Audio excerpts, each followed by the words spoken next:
बात का जायजा लिया जाए। चुनाचे हमने मुनासिब समझा कि जो फैसला आया है उन फैसले के जो वेरियस डायमेंशंस हैं उन डायमेंशंस का मुताला किया जाए। इसके लिए हमने मिस्टर सादत हुसैन, जो जेएनयू में रिसर्च स्कॉलर हैं और साबिक में मरकजी तालीमी बोर्ड के रिसर्च सेक्शन को हेड कर रहे थे, उनसे हमने गुजारिश की। मिस्टर सादत इससे पहले इस टॉपिक पर बहुत कुछ काम कर चुके हैं। आसाम मदरसा बोर्ड का जब इशू खड़ा हुआ था उस वक्त भी मिस्टर सादत ने उसका गहराई से मुताला पेश किया था और उस पर उन्होंने काम किया और वहाँ के लॉयर्स को और सोशल एक्टिविस्ट को कुछ सजेस्ट भी किया था और इनपुट्स भी दिए थे। आज हम उनसे उस तारीखी फैसले के बारे में डिटेल सुनेंगे और इसका ज्ञान हासिल करने के बाद हम अपने आप को एम्पावर करेंगे ताकि मुल्क में बाज वक्त जब ऑड सिचुएशन पैदा हो जाती है तो उसका मुकाबला करें। उसके लिए कानून का सहारा लें, अदलिया का सहारा लें। मैं अब बरादरम सादत हुसैन खलीफा को लेक्चर के लिए इनवाइट करता हूं और आपको ये भी बताता चलता हूं कि इसके बाद प्रोग्राम की सदारत मोहतरम मुश्तबा फारूक साहब कर रहे हैं। वो अपने सदारती कलिमात पेश करेंगे और हमारी रहनुमाई करेंगे कि मौजूदा हालात में हम तालीम के मैदान में किस तरह की स्ट्रेटेजी अपनाएं, बिलखुसूस मदारिस और मदरसा बोर्ड के हवाले से। अब मैं मिस्टर सादत हुसैन से रिक्वेस्ट करता हूं कि वो अपना मुताला, अपनी स्टडी पेश करें। मिस्टर सादत हुसैन। औज़ुबिल्लाहिमिनश्शैतानिर्रजीम। बिस्मिल्लाहिर्रहमानिर्रहीम। हामिदन व मुसल्लियन अम्मा बाद। मोहतरम जनाब सैयद तनवीर अहमद साहब, सेक्रेटरी मरकज़ी तालीमी बोर्ड, मोहतरम जनाब मुश्तबा फ़ारूक साहब, अ, रुकन मरकज़ी मजलिस शूरा जमात इस्लामी हिंद, और मरकज़ी तालीमी बोर्ड के दीगर और फ़क़ा और टीचर्स, एजुकेटर्स और एक्टिविस्ट, अस्सलाम वालेकुम रहमतुल्लाहि व बरकातुहू। तो मैं उम्मीद करता हूँ कि ये पीपीटी आपको नज़र आ रही है। तो इस प्रेजेंटेशन में एक कोशिश ये की जाएगी कि जो रीसेंट जो जुडिशल प्रोनाउंसमेंट्स हैं, एक तो इलाहाबाद हाई कोर्ट का जजमेंट है, और उसके बाद में जो पिटीशन सुप्रीम कोर्ट में अभी फ़िलहाल मौजूद है, नेक्स्ट मैटर को पुटअप किया है सुप्रीम कोर्ट ने जुलाई में। सुप्रीम कोर्ट का एक स्टे ऑर्डर आया था 5 अप्रैल को, यानी जो हाई कोर्ट का जो जजमेंट था, इलाहाबाद हाई कोर्ट का जजमेंट, उसको स्टे करते हुए एक ऑर्डर सुप्रीम कोर्ट ने पास किया था। तो इस पूरे प्रेजेंटेशन में मेरी कोशिश ये रहेगी कि एक तो जजमेंट और सुप्रीम कोर्ट के जो यानी ऑब्जर्वेशंस हैं, जब ऑर्डर जब दे रहा था उसका एक उनका एक इहाता किया जाए, और इनके अंदर जो कॉन्स्टिट्यूशनल जो चीज़ें हैं, उनको हम सीखने समझने की कोशिश करेंगे इस प्रेजेंटेशन में।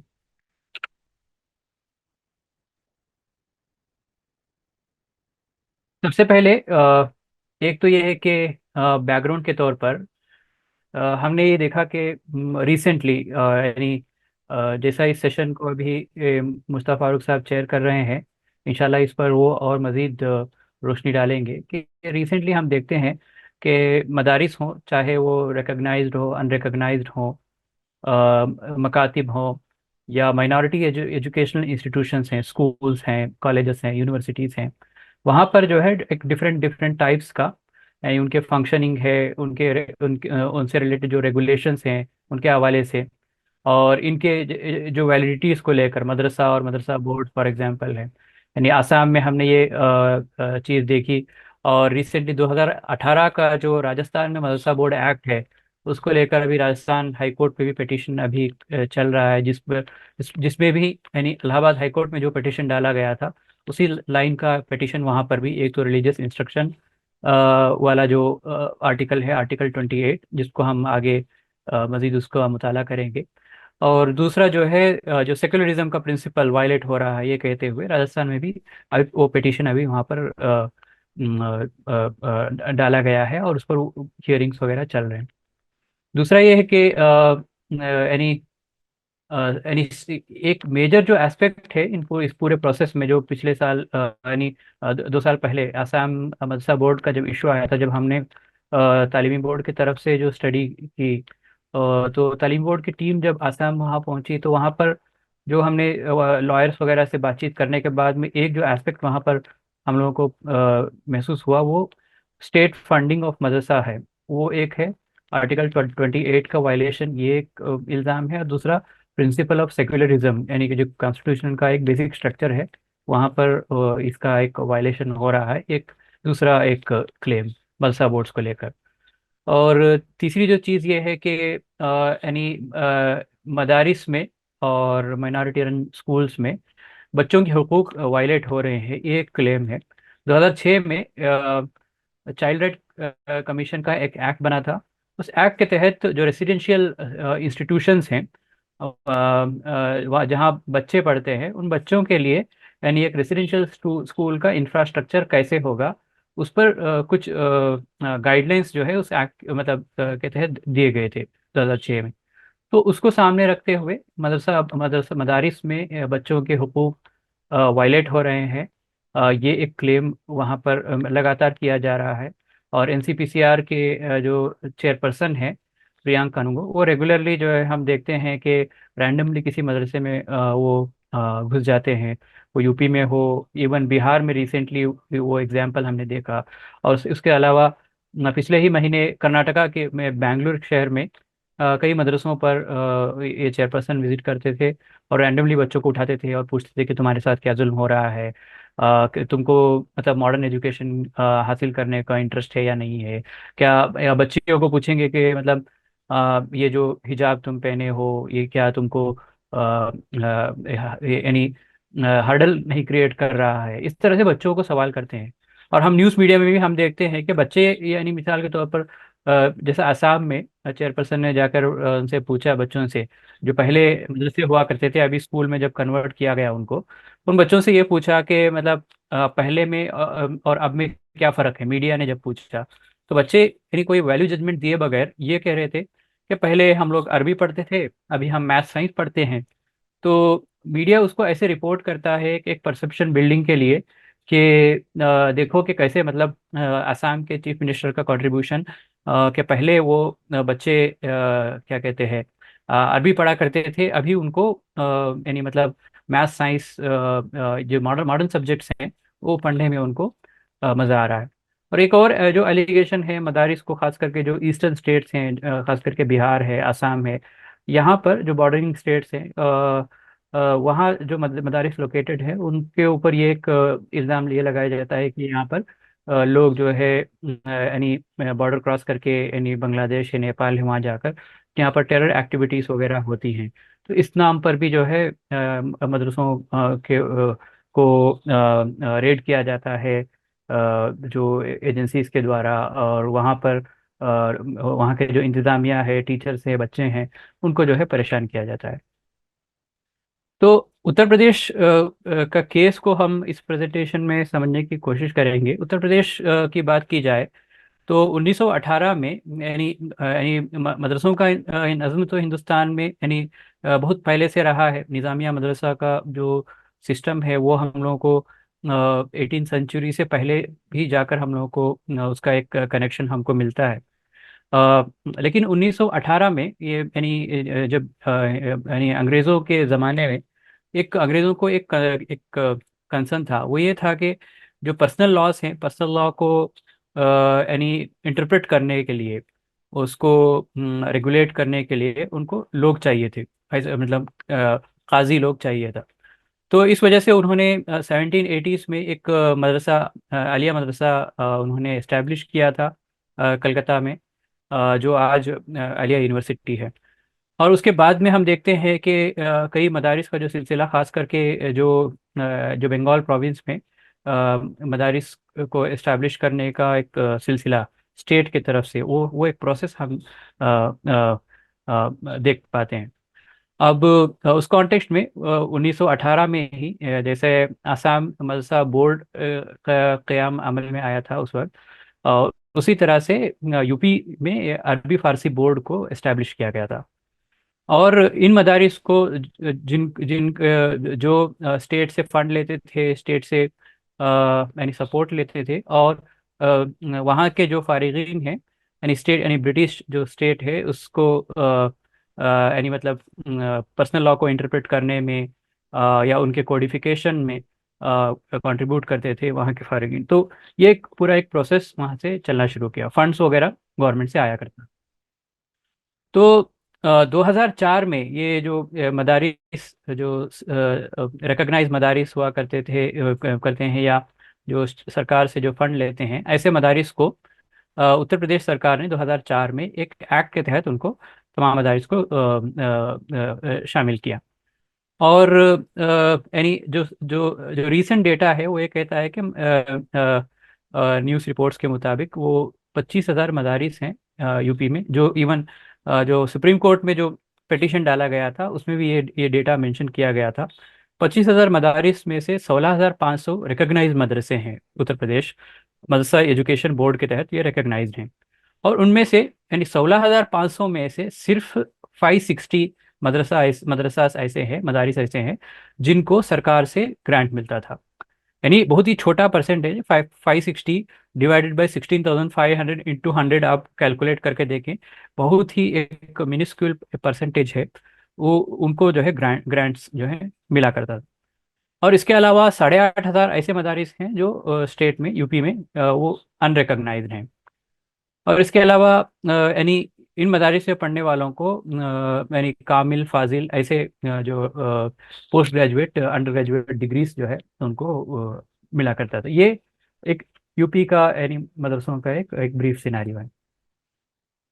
तो इसके बाद में हम यानी मेन प्रेजेंटेशन में आने से पहले कुछ कॉन्स्टिट्यूशन के आर्टिकल्स हैं, उनको हम ब्रीफली हम थोड़ा समझें, ताकि जब जजमेंट्स वगैरह में वो जब रेफरेंस पॉइंट्स के तौर पर उभर के आते हैं तो कन्फ्यूजन क्रिएट ना हो, बल्कि उसको मुख्तसर तौर पर यानी समझने की हम कोशिश करें, क्योंकि ये आने वाले दिनों में भी मदारिस के हवाले से वो रिकग्नाइज हो, अनरिकग्नाइज हो, और minority educational institution, minority schools हैं, कॉलेज हैं, यूनिवर्सिटीज, इन कॉन्टेक्स्ट में ये आर्टिकल्स रिपीटेटिवली यूज होंगे, आपको काम आएंगे।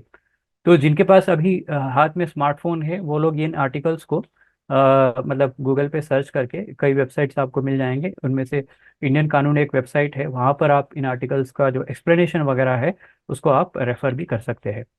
तो सबसे पहले आर्टिकल 30 है, ये आर्टिकल माइनॉरिटीज़ को यानी अपने तालीमी इदारों को कायम करने और उनको चलाने, यानी एस्टैब्लिश और एडमिनिस्ट्रेशन, यानी ये दो राइट्स जो है ये आर्टिकल देता है।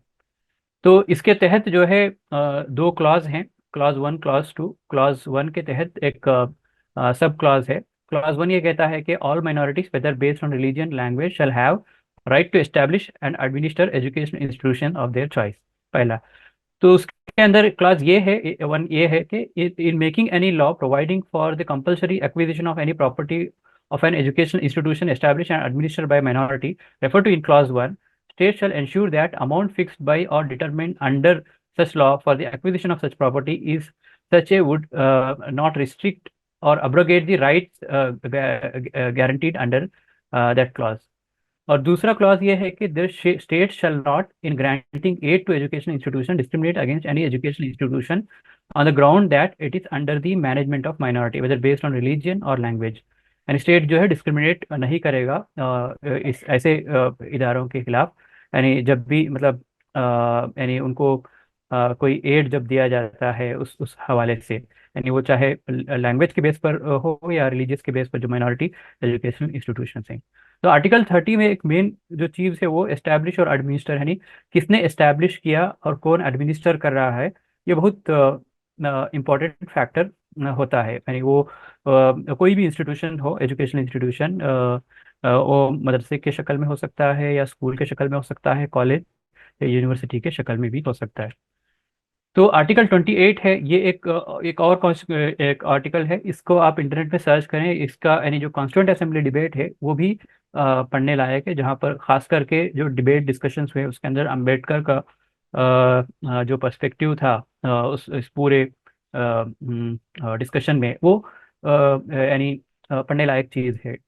तो इसके अंदर freedom as to attendance at religious instruction और religious worship in certain educational institutions, यानी सर्टेन एजुकेशनल इंस्टीट्यूशंस में रिलीजियस इंस्ट्रक्शन और रिलीजियस वर्शिप की बात, यानी उसकी आज़ादी की बात हो रही है।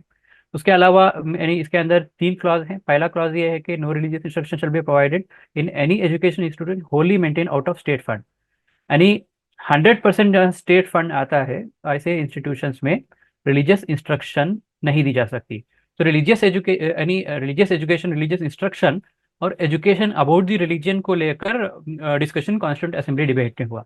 रिलीजियस इंस्ट्रक्शन ये कहे कि यानी बच्चों को इस तरह से पढ़ाया जाए कि ये सही है, ये गलत है, ये हलाल है या हराम हराम है, ये वाजिब है, ये मकरूह है, ये यानी रिलीजियस इंस्ट्रक्शन के अंदर शामिल हो सकता है। एजुकेशन अबाउट द रिलीजन ये है कि एक objective study of the religion, यानी ये है कि for example comparative study of Buddhism, Christianity, Islam, एक objective study of the religion है। यानी अगर आप बच्चों को ये पढ़ा रहे हैं बुद्धिज्म क्या कहता है, क्रिश्चियनिटी क्या कहता है, इस्लाम क्या कहता है, या दूसरा जो ऑप्शन है कि मतलब आप उनको डायरेक्ट इंस्ट्रक्ट करें कि ये सही, ये गलत है, ये हलाल, ये हराम है, ये इंस्ट्रक्शन के अंदर शामिल होता है। तो अंबेडकर का ओपिनियन खास करके वो एजुकेशन अबाउट द रिलीजन के फेवर में था। तो उनका मतलब इसके हक में उनका ये नहीं था कि मतलब किसी भी तरह से स्टेट जो है रिलीजियस इंस्ट्रक्शन को फंड करे। आसाम मदरसा बोर्ड का जब यानी जजमेंट आया था, फाइनल हाई कोर्ट का जजमेंट, तो उसके अंदर अम्बेडकर को ही कोट करते हुए आर्टिकल 28 को उसने वहां पर इन्वोक करके जजमेंट दिया था।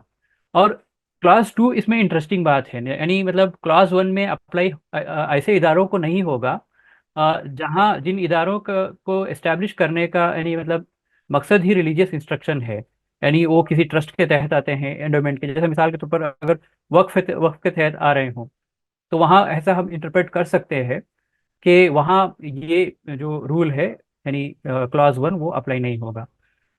क्लास 3 है कि no person attending any educational institution recognized by the state or receiving aid out of state funds shall be required to take part in any religious instruction that may be imparted in such institution or to attend any religious worship that may be conducted in such institution or in any premise attached to thereto, unless such person or if such person is minor, his guardian has given his consent thereto।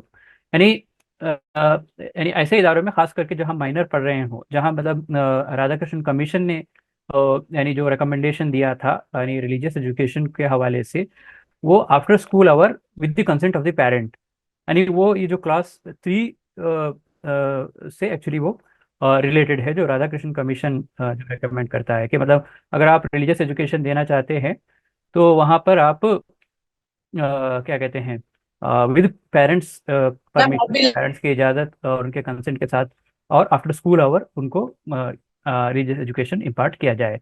क्योंकि एक discussion आज़ादी के बाद में moral education यानी moral DK का था। Moral DK यानी जहाँ मतलब अखलाकी तनज़ुली यानी मतलब पॉलिसी मेकर्स ने ऑब्जर्व किया, और उस चीज़ को ऑब्जर्व करने के बाद में वो चाहते थे कि तालीम के अंदर एक मॉरल एजुकेशन एक इम्पॉर्टेंट एस्पेक्ट हो। और इसीलिए जो है 1959 में एक श्री प्रकाशा कमीशन फॉर्म की गई थी। श्री प्रकाशा कमीशन ने यही आर्ग्यू किया कि जो वैल्यूज, मॉरल्स, ये तमाम चीज़ें हैं, ये यानी अखज़ किया जाता है कोई रिलीजियन और जो रिलीजियस पर्सनालिटीज़ हैं, बुद्धा, क्या कहते हैं, जीसस, प्रॉफिट मोहम्मद, इसलिए श्री प्रकाशा कमीशन ने यह कहा कि जितने मतलब पॉजिटिव चीज़ें हैं इन तमाम जो रिलीजियस पर्सनालिटीज़ की, उन पॉजिटिव चीज़ों को, जो यूनिफाइंग चीज़ें हैं, उन चीज़ों को पढ़ाया जाए। तो यानी उस कॉन्टेक्स्ट में यानी मतलब राधाकृष्णन कमीशन जो उससे पहले यानी 48 में आई थी, तो उसने ये रिकमेंडेशन दिया था कि रिलीजियस एजुकेशन यानी बहुत ही ज़रूरी है, ताकि जो है बच्चों के अंदर वो जो अखलाकियात पाए जाएं, वैल्यूज़ का इंटरनलाइजेशन हो। तो उसके लिए यानी रिलीजियस एजुकेशन, उसकी रिलीजन के अंदर जो पॉजिटिव चीज़ें हैं उनको पढ़ाया जाए, यूनिफाइंग चीज़ों को पढ़ाया जाए। लेकिन वो उसी वक्त पढ़ाया जाए, एक तो कंडीशन रखा कि पेरेंट्स की इजाज़त लिया जाए, और दूसरा जो है आफ्टर स्कूल आवर्स। आर्टिकल 21 को यहाँ मेंशन करने का रीज़न ये था कि इलाहाबाद हाईकोर्ट के जजमेंट ने आर्टिकल 21 को मेंशन किया है। इसके अंदर प्रोटेक्शन ऑफ लाइफ और पर्सनल लिबर्टी है, यानी प्रोटेक्शन ऑफ लाइफ, यानी no person shall be deprived of his personal liberty except according to procedure established by law. यानी किसी का जो पर्सनल लिबर्टी और उसके जो यानी जो उसका जो राइट टू लाइफ है, तो राइट टू लाइफ के कॉन्टेक्स्ट में यानी जो एक्सप्लेनेशन दिया गया है जो लीगल एक्सपर्ट्स के द्वारा, वो ये है कि यानी एक डिग्निटी के साथ में ज़िंदगी गुजारने का, और डिग्निटी के साथ में आगे ऑक्यूपेशन करने का, ये तमाम चीज़ों की भी आज़ादी हो। यानी इलाहाबाद हाई कोर्ट ने इस यानी आर्टिकल 21 को यहाँ इन्वोक करने का रीज़न ये है कि यानी जो बच्चे मदरसे में पढ़ते हैं, तो वो एक डिग्निफाइड लाइफ, और उनका जो यानी जो आगे राइट टू जो प्रोग्रेस है इकोनॉमिक प्रोस्पेक्ट में, वो कहीं ना कहीं वो होगा। और उनके पास यानी मतलब क्वालिटी एजुकेशन नहीं मिल रही है, तो वो कहीं ना कहीं राइट टू लाइफ का भी वायलेशन है। तो इस वजह से आर्टिकल 21 को यहाँ पर लाया गया था। तो उसको हम आगे और डिटेल में देखेंगे जजमेंट के कॉन्टेक्स्ट में। आर्टिकल 21 ये 86 अमेंडमेंट के तहत 2002 में इसको लाया गया था। और ये कहा कि the state shall provide free and compulsory education to all children of the age of 6 to 14 years in such manner as state may by law determine. तो यानी जो स्टेट ने क्या किया कि यानी बाई लॉ डिटरमिन, यानी जो लफ्ज वहाँ पर आया है उसको नाफिज करने के लिए 2009 में राइट टू एजुकेशन एक्ट यहाँ पर इम्प्लीमेंट किया। और यानी एक आज़ादी से पहले से ही एक डिस्कशन, यानी खास करके जो फ्रीडम फाइटर्स थे, और उसी वक्त से जो यानी कांग्रेस, ये गांधी के जो आसपास में जो लोग थे, वो उन लोगों की एक कोशिश ये थी कि मतलब free and compulsory education for all, इस प्रिंसिपल काम किया जाए। उसी के कॉन्टेक्स्ट में जो 1920s में जो यानी जो वर्धा कमीशन को बिठाया गया था, जिसको हम जाकिर हुसैन कमीशन के नाम से भी जाते हैं 1920s के दशक में। और फिर लेटर जो है 1930s में यानी मतलब उसकी एक पूरी रिपोर्ट आती है। और उसमें यानी वर्धा में जो कॉन्फ्रेंस हुई थी, वर्धा की कॉन्फ्रेंस में जाकिर हुसैन साहब ये प्रपोज करते हैं कि जो 14 साल तक के बच्चे हैं उनको फ्री एंड कंपलसरी एजुकेशन दिया जाए। तो जब कॉन्स्टिट्यूशन बना तो आर्टिकल 45 ने ये कहा कि मतलब यानी ये जो एजुकेशन फॉर ऑल वाला जो फिलॉसफी है, उसको हम क्या कहते हैं, आगे हम इम्प्लीमेंट करेंगे, यानी एक कंडीशनल के तौर पर, यानी एक एक डायरेक्टिव वहाँ पर आर्टिकल 45 में लाया गया था। और फिर जाकर यानी फाइनली 2002 में यानी उस जो आर्टिकल 45 को रियलिटी में तब्दील किया गया आर्टिकल 21A के शक्ल में। और इसको नाफिज करने के लिए राइट टू एजुकेशन एक्ट 2009 को हमारे सामने लाया गया। तो अभी मैटर क्या है, मैटर यानी सुप्रीम कोर्ट ने जो ऑर्डर दिया है उसको हम पहले देखते हैं कि 5 अप्रैल को सुप्रीम कोर्ट ने एक स्टे डाला था, जिसके अंदर Anjum Qadri versus union of India and others. तो इन्होंने पिटीशन डाली थी, अंजुम कादरी और उनकी जो टीम है, तो इलाहाबाद हाई कोर्ट के खिलाफ उन्होंने पिटीशन डाली थी। और सुप्रीम कोर्ट ने उसको यानी जो क्या कहते हैं, उसको उस पूरे जजमेंट को स्टे लगाते हुए ये कहा कि मतलब जो जजमेंट आया था कि ये प्रिंसिपल्स ऑफ सेक्युलरिज्म वायलेट हो रहा है, और साथ साथ में इसको अनकॉन्स्टिट्यूशनल डिक्लेयर किया जाए। मदरसा बोर्ड जो एक्ट 2004 है यूपी का, उसको अनकॉन्स्टिट्यूशनल अनकॉन्स्टिट्यूशनल करार दिया जाए। तो इस पर 5 अप्रैल को सुप्रीम कोर्ट ने स्टे देता है। तो हाई कोर्ट यानी जो इलाहाबाद हाई कोर्ट है उसने ये कहा था कि students of other religions are getting educated in modern subjects. यानी ये कहा कि मतलब राइट टू लाइफ का जो वायलेशन कैसे हो रहा है वो ये है कि मतलब यानी एक डिग्निटी और इक्वालिटी यानी जो उसके साथ में जो जीने का जो अधिकार है बच्चों का यहाँ पर वायलेट हो रहा है। वो कैसे कि दूसरे बच्चे मॉडर्न एजुकेशन क्वालिटी एजुकेशन हासिल कर रहे हैं, लेकिन जो यूपी मदरसा बोर्ड के तहत आने वाले जो मदारिस हैं वहाँ के जो बच्चे हैं वो क्वालिटी एजुकेशन उनको नसीब नहीं है। तो इसलिए जो है आर्टिकल 21 का यहाँ पर वायलेशन है।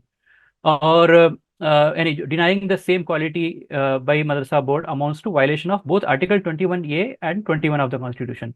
21 ये है कि वहाँ पर जो क्वालिटी एजुकेशन जो स्कूलों में मिलती है वो तालीम से भी महरूम है। यानी जो एजुकेशन फॉर ऑल के तहत स्कीम के तहत पूरे जो मॉडर्न स्कूलिंग यानी मॉडर्न एजुकेशन जो चल रहा है उससे भी वो लोग महरूम हैं। और साथ साथ में उनका जो जो एक जो डिग्निटी है, राइट है, राइट टू लाइफ है, उसका जो एक्सटेंशन है वो भी उनसे जो है छीना जा रहा है मदरसा बोर्ड मदारिस के नाम पर। तो ये हाई कोर्ट का जजमेंट का एक हिस्सा था। और हाई कोर्ट यानी जो high court was hearing a petition challenging the constitutionality of UP madrasa board and object to the management of madrasa by the minority welfare department rather than education department. उनका concern ये था कि अंशुमन सिंह राठौर ने जो जब पहली बार जब पिटिशन डाली थी उसका जो मेन जो प्रॉब्लम शुरू हुआ था इसी से कि माइनॉरिटी वेलफेयर डिपार्टमेंट के तहत ये मदरसा चलता है। मदरसा बोर्ड इलेक्टेड बॉडी नहीं है। और मदरसा बोर्ड के अंदर जो लोग आ रहे हैं उनके अंदर इवन माइनॉरिटीज के जो बाकी जो कम्युनिटीज हैं उनका रिप्रेजेंटेशन भी उसके अंदर है नहीं। तो कहीं ना कहीं ये भी जो है जो प्रिंसिपल ऑफ सेक्युलरिज्म है जहाँ पर हर मजहब के लोग वहाँ पर रिप्रेजेंट कर सके एक कॉन्स्टिट्यूशनल बॉडी में, वो यहाँ पर नहीं हो रहा है। तो उस हैसियत से भी प्रिंसिपल ऑफ सेक्युलरिज्म यहाँ पर वायलेट हो रहा है। तो इलाहाबाद हाई कोर्ट ने क्या क्या कहा था उसको अगर हम कोट करेंगे। इलाहाबाद जो हाई कोर्ट है उसने ये एक तो वही अनकॉन्स्टिट्यूशनल कहा कि प्रिंसिपल ऑफ सेक्युलरिज्म वायलेट हो रहा है। और फंडामेंटल राइट्स जो राइट टू इक्वालिटी है आर्टिकल 14 ऑफ द कॉन्स्टिट्यूशन वो इसके अंदर वायलेट हो रहा है ये कहा। और दूसरा ये भी कहा साथ में कि as per madrasa syllabus students are required to study Islam its doctrine to progress to the next class. Modern subjects are either included or offered as optional. तो इसने ये कहा कि मतलब यहाँ पर मॉडर्न एजुकेशन होता है लेकिन वो ऑप्शनल है, लेकिन जो थियोलॉजी है वो कंपलसरीली उनको पढ़ाया जाता है, उनको इंडोक्ट्रिनेट किया जाता है। और उसने ये कहा कि यूजीसी का जो सेक्शन 22 है 1956 जो एक्ट का, उसमें जो सर्टिफिकेशन को लेकर यानी कौन सर्टिफिकेट दे सकता है ये, और उस जिसमें यूनियन गवर्नमेंट का हायर एजुकेशनल इंस्टीट्यूशन के कॉन्टेक्स्ट में क्या राइट है सर्टिफिकेशन का, या एक इंस्टीट्यूशन एजुकेशनल इंस्टीट्यूशन को एस्टैब्लिश करने का, कहीं ना कहीं वो जो क्लॉज है यहाँ पर वायलेट हो रहा है। एक दूसरा ऑब्जर्वेशन यानी जजमेंट के अंदर बताया रीजन। और तीसरा ये है कि the high court division bench comprising Justice Subhash Vidyarthi Vivek Chaudhary has directed state government to take steps to accommodate this students in regular recognised school. ये डायरेक्शन दिया कि स्टेट गवर्नमेंट को कि वो बच्चों को रिकॉग्नाइज्ड स्कूल्स के अंदर उनको अकोमोडेट किया जाए। The court passed the order on a petition filed by a person named Anshuman Singh Rathod, challenging the constitutional validity of the act. The petitioner had objected to the management of madrasa by Minority Welfare Department, both by the center and the state government under the law. ये जैसा अभी मैंने जिक्र किया था उसका जो जो पर्सनल जो ग्रज जो शुरू हुआ था वो इसी से कि मतलब इस बोर्ड में नॉन मुस्लिम्स को या नॉन मुस्लिम माइनॉरिटीज का इसके अंदर रिप्रेजेंटेट किया जाता है, ना कि इलेक्शन यहाँ पर होता है। तो इस वजह से तो उसने जब पिटीशन डाला तो बाकी हवाले सेक्युलरिज्म आर्टिकल 21 ये 21 ये तमाम जो चीज़ें हैं बाद में जो है आहिस्ता आहिस्ता जब यानी पिटीशन जब फर्स्ट टाइम जब पिटीशन डाला गया था तो उस वक्त से इसको हम लोग तालीम बोर्ड से मॉनिटर कर रहे थे जो प्रोग्रेस हो रहा था। तो उस वक्त हमने ये देखा कि मतलब कुछ चीज़ें जो है मतलब बाद में जुड़ी। इवन एनसीपीसीआर ने भी कुछ सबमिट किया था, और इलाहाबाद हाई कोर्ट ने फिर सेंट्रल गवर्नमेंट से भी यानी मिनिस्ट्री ऑफ एजुकेशन से भी पूछा, तो वहाँ से भी कुछ ऑब्जर्वेशंस आए। ये तमाम चीज़ें मिलाकर अभी जो जो है इलाहाबाद हाई कोर्ट का जो जजमेंट आया है, तो ये तमाम चीज़ें यानी बाद में डेवलप होती गई। जो बुनियादी चीज़ है वो अंशुमन सिंह राठौड़ का एक कंसर्न यानी माइनॉरिटी वेलफेयर डिपार्टमेंट को लेकर है, और मदरसा बोर्ड के जो उसके अंदर जो मेंबर्स हैं उनको लेकर है। तो इलाहाबाद हाईकोर्ट क्या कहा उसको यहाँ पर मैंने मतलब कोट किया है, इसको आप जजमेंट में भी आप लोग पढ़ सकते हैं। एक तो जो है स्टेट को डायरेक्शन दिया कि मतलब वही रिकॉग्नाइज इंस्टीट्यूशंस में उनको एडमिशन दिया जाए, उससे रिलेटेड कोर्ट को मैंने यहाँ पर कॉपी किया है ताकि आप लोग इसको रेफर कर सके। और दूसरा जो है ये ऑब्जर्व किया कि यानी मदारिस में जो तालीम दी जाती है वहाँ पर वो ना यूनिवर्सल है, ना वहाँ पर क्वालिटी एजुकेशन वहाँ पर बच्चों को मिलता है। तो तीसरा जो है यानी जो सेकुलर एजुकेशन है वहाँ बच्चों को नहीं मिलता है, और tuition but also highly divisive of society on religious line. तो ये बहुत एक्चुअली स्ट्रांगली वर्डेड यानी जजमेंट है कि जहाँ पर ये कहा कि एक तो अनकॉन्स्टिट्यूशनल है, और साथ ही जो है मतलब इस तरह का जो एक्ट है मदरसा बोर्ड 2004 जो एक्ट है, ऐसे एक्ट जो है सोसाइटी को डिवाइड रिलीजन के रिलीजियस लाइंस पर डिवाइड करते हैं। ऐसे एक बहुत ही strongly worded statement high court ने इलाहाबाद हाई कोर्ट ने दिया। और फिर आगे ये कहा कि यानी हायर एजुकेशन है ये जो is a field reserve for the union government under list one of the seven constitution, and state government. वहाँ पर उसने ये कहा कि मतलब स्टेट गवर्नमेंट को ये अधिकार नहीं है कि यानी जो लिस्ट वन जो सेवन शेड्यूल के तहत कि वो यानी हायर एजुकेशन या उससे रिलेटेड कोई बॉडी को जो है वो एस्टैब्लिश करे, क्योंकि जो कामिल और फाजिल वाली जो डिग्रियां हैं उसको यूजी और पीजी के एक इक्विवेलेंट माना गया है। तो उसको लेकर ये बात ये ऑब्जर्वेशन इलाहाबाद हाई कोर्ट ने दिया है। तो ये सुप्रीम कोर्ट में ये चीज़ें यानी हुई रिसेंटली। एक तो 5 अप्रैल को जो स्टे आया था, और उसने स्टे ये कहा कि मतलब 16,000 जो मदारिस हैं तो उनको मतलब आगे 2004 के जो एक्ट है उसके तहत फंक्शनिंग करने की मतलब इजाज़त दी है, उसको कंटिन्यू करने के लिए कहा है। और चंद्रचूड़ और पर्डीवाला मनोज मिश्रा के जो बेंच था, इन तीनों काबिल जजों पर मबनी जो बेंच है, उसने ये कहा कि जो डिसीजन है हाई कोर्ट का वो प्रेमा फेसी नॉट करेक्ट इशू, यानी यूपी को सेंट्रल गवर्नमेंट को मदरसा बोर्ड को इस सिलसिले में एक नोटिस भेजा। और सुप्रीम कोर्ट ने ये भी कहा कि इस तरह के यानी जजमेंट की वजह से 17 लाख स्टूडेंट जो है इसमें अफेक्ट होंगे। और जो चौथी चीज़ थी वो ये थी कि मतलब जो जो मैटर है उसको जुलाई में पुटअप किया है सुप्रीम कोर्ट ने, और उसने कहा कि we are of the view that issues raised in the petitions merit closer reflections.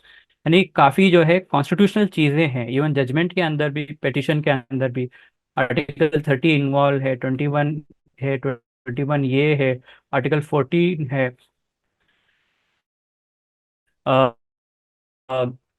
28 है, और पीसीआर ने जो सबमिशन दिया था हाई कोर्ट ने उसके अंदर आर्टिकल 25 और 26 भी शामिल है, जिसके अंदर जो यानी जो रिलीजियस इंस्टीट्यूशंस हैं उसके बारे में भी जिक्र है। और 25 में जो जो जो क्या कहते हैं प्रोपगेशन ऑफ जो रिलीजन को लेकर जो क्लॉज है वो शामिल है।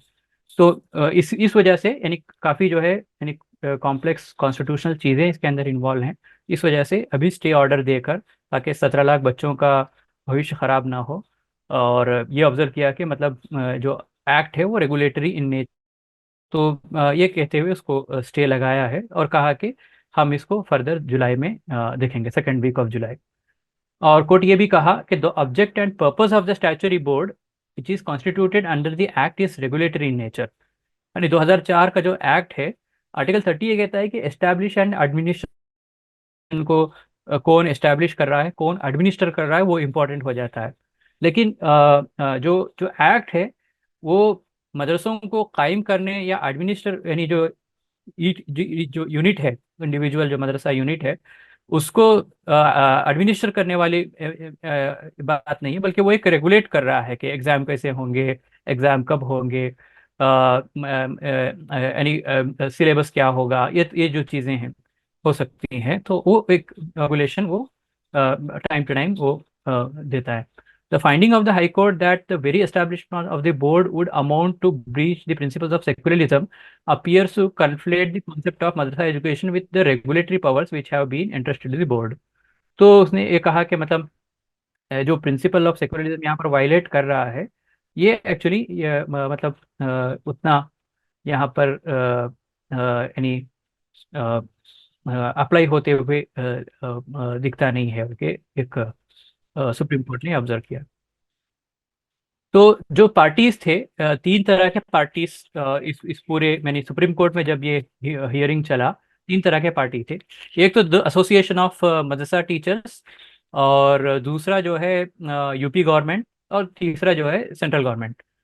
तो एसोसिएशन ऑफ मदरसा टीचर्स जो एएमटी है, एएमटी ने यानी मदरसा टीचर्स के तरफ से यानी जो वहाँ पर अभिषेक मनु सिंघवी हैं, सलमान खुर्शीद साहब हैं, और मेनका गुरुस्वामी, ये तीन काबिल वकीला वहाँ पर रिप्रेजेंट किया एएमटी को। और उन्होंने कहा कि एक तो 17 लाख स्टूडेंट्स इससे अफेक्ट होंगे, और यानी जो 16,000 मदारिस हैं यूपी में, वो तमाम मदारिस में 17 लाख स्टूडेंट्स अफेक्ट होंगे। और उन्होंने ये भी कहा कि सिर्फ 16,000 मदारिस में 560 मदरसे सिर्फ स्टेट से फंड लेते थे, यानी बहुत ही एक मिनिस्कूल नंबर है। The petitioner argued that imparting religious instruction in secular institution was not prescribed in the constitution. Besides, subject other than Islamic theology are taught in madrasa। मदरसा में यानी दूसरे जो सब्जेक्ट्स भी हैं वो भी पढ़ाए जाते हैं। दे से without the board Madrasa education would continue unregulated, यानी यानी बोर्ड को अगर ख़त्म भी किया जाए, क्योंकि ये जो मदारिस मदारिस थे पहले से भी थे, पहले अरबी फारसी बोर्ड के तहत उनसे ये मुंसलिक थे। और फिर जब मदरसा बोर्ड जब कायम हुआ 2004 में, उससे जुड़ गए। जब जब अगर मतलब कोर्ट बोर्ड को ख़त्म करता है, तो मदरसा सिंगल यूनिट्स जो हैं वो आगे कंटिन्यू होते रहना चाहिए, क्योंकि वो यानी कई मदारिस जैसा मैं वेबसाइट में देख रहा था कि वो एक्ट के तहत चल रहे थे। तो यूपी के जो एडिशनल सॉलिसिटर जनरल हैं के एम नटराज ने कहा कि course of instruction provided madrasa did not involve broad based, यानी एक तो मॉडर्न जो सब्जेक्ट्स हैं वो शामिल नहीं थे, जैसा कि पटिशनर कहते हैं कि वहाँ पर मॉडर्न एजुकेशन भी पढ़ाया जाता था। वो सिर्फ ऑप्शनल था, ये एएसजी ने कहा। और उसने ये भी कहा कि students have been directed to be re okay, ये भी कहा कि मतलब बच्चों का भविष्य बर्बाद नहीं हो रहा है, बल्कि उनको हम रिकॉग्नाइज स्कूल्स में पढ़ाने के लिए डायरेक्शन भी दिए हैं हाई कोर्ट के जजमेंट के थ्रू। और तीसरा ये है कि आर्टिकल 21 का जो वायलेशन है, 21A का जो वायलेशन है, कि रिलीजियस इंस्ट्रक्शन, जैसा हमने पहले उसका जिक्र किया था कि यानी जो Holi maintain out of state fund, यानी सरकार जो जिसको पूरी तरह से 100% फंड दे रही है, वहाँ पर रिलीजियस इंस्ट्रक्शन की गुंजाइश नहीं है। और अटॉर्नी जनरल सेंट्रल गवर्नमेंट, उन्होंने कहा कि how did you support a law which provides for wide array of state entanglement with religion and religious institution, this is the basic question. यानी जो बेसिक जो प्रिंसिपल ऑफ सेकुलरिज्म का जो violation है, उस पॉइंट को इन्वोक करते हुए कि मतलब यानी जो स्टेट है, स्टेट एक सेकुलर इन नेचर है, वो रिलीजियन और रिलीजियस इंस्टीट्यूशंस को चलाने, उसको रेगुलेट करने, उसको फंड करने वगैरह, ये चीज़ें कैसे हो सकता है पॉसिबल, ये अटॉर्नी जनरल ने कहा।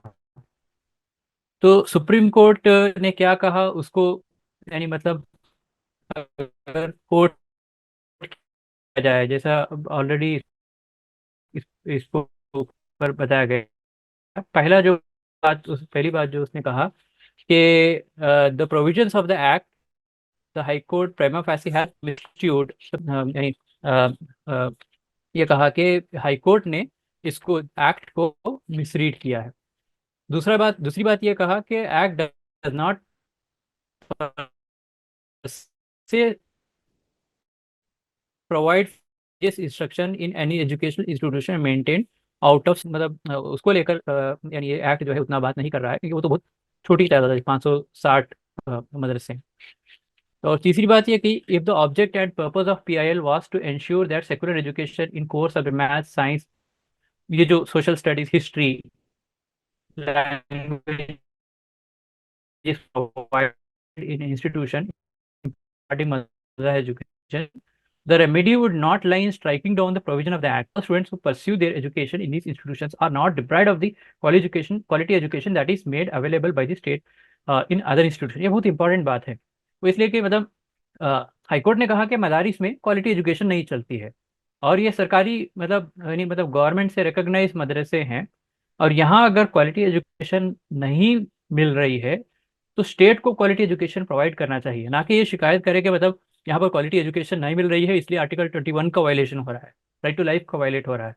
तो वहाँ सरकार ये करती कि मतलब बच्चों को क्वालिटी एजुकेशन देती, यूपी गवर्नमेंट। ये बहुत एक मतलब इम्पोर्टेंट चौथी जो चीज थी, state in our view does not have a legitimate public interest in ensuring that students who pursue education in all institutions, whether primary, secondary, higher secondary, receive education of a requisite quality and standard which makes them qualified enough to pursue dignified existence upon receiving the degree which are awarded to them. Whether this purpose would require jettisoning of the entire statute which has been enacted by the state legislature 2004 would merit serious consideration. यानी supreme court ने बोला कि इसको हम seriously consider किया जाए। यानी ये भी बहुत एक इम्पॉर्टेंट कोर्ट है सुप्रीम कोर्ट का। वो मतलब यही है कि जैसा कहा जाता है कि मदारिस में जो पढ़ रहे हैं उनका यानी मतलब करियर क्या होगा, वो आगे चल कर क्या करेंगे, ये सवाल स्टेट गवर्नमेंट ने भी उठाया। और सुप्रीम कोर्ट ये कहता है कि इसका मतलब ये नहीं है कि आप यानी पूरे स्टैचूट को आप पूरे पानी में फेंक दो, बल्कि आप ये करते कि मौजूदा जो कामिल फाजिल, यानी इससे मैं ये समझ रहा हूँ कि कामिल फाजिल जो डिग्री मदरसा बोर्ड जो दे रहा है उस डिग्री के को इतना वैल्यूएबल बनाए कि ताकि वो जब जॉब मार्केट में जाएं, जब यानी अपने करियर में जब आगे बढ़े बच्चे, तो उनके लिए कोई हर्डल बीच में ना आए। स्टैचूट तो गवर्नमेंट ने बनाया है, तो गवर्नमेंट की ये जिम्मेदारी है कि उस स्टैचूट के तहत जो कोर्सेज चल रहे हैं और जिन कोर्सेज की को कंप्लीट करने की वजह से बच्चों को जो डिग्रियां हासिल हो रही हैं उन डिग्रीज का एक वैल्यू होना चाहिए।